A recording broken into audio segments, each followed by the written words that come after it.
Hello' everyone, মই ডিম্পলে আপোনালোকক মোৰ নতুন এটা ভিডিঅ'লৈ স্বাগতম জনাইছোঁ।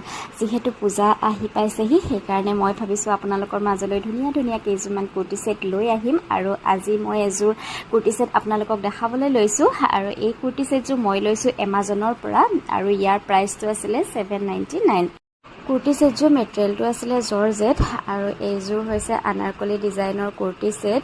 যদিও কুৰ্তি ছেটযোৰত তলত লাইনিং আছিলে, তথাপিতো অকণমান চি থ্ৰু হয়, আৰু জৰ্জেট হোৱাৰ বাবে গৰম দিনত অকণমান গৰম হ'ব। অলপ ঠাণ্ডা আহিলে কুৰ্তি ছেটযোৰ পিন্ধিবলৈ বেছি কমফৰ্ট হ'ব।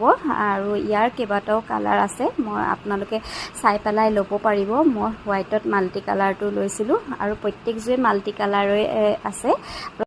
মই কুৰ্তি ছেটযোৰ আপোনালোকক পিন্ধি দেখাই দিছোঁ। পিন্ধি দেখাই দিলেহে আপোনালোকে ফিটিংটো ধৰিব পাৰিব। চাওকচোন, ফিটিংটো ইমান ধুনীয়া, একদম পূৰা ফ্ল'ৰেল হয়, আৰু হাতকেইটা দীঘল আছিলে, আৰু নেকটো ৰাউণ্ড নেক হয়। যদি আপোনালোকৰ কুৰ্তি ছেটযোৰ পচন্দ হৈছে, তেন্তে হ'লে মই ইয়াৰ লিংকটো কমেণ্টত দি দিম, আপোনালোকে তাত ক্লিক কৰি ল'ব পাৰিব। আজি ভিডিঅ'টো ইমানতে সামৰিছোঁ। নতুন এটা ভিডিঅ'লৈ পুনৰ লগ পাম। যদি মোৰ ভিডিঅ'টো ভাল পাইছে, তেন্তে হ'লে মোৰ ভিডিঅ'টো লাইক কৰি দিব, আৰু মোৰ পেজটো ফ'ল'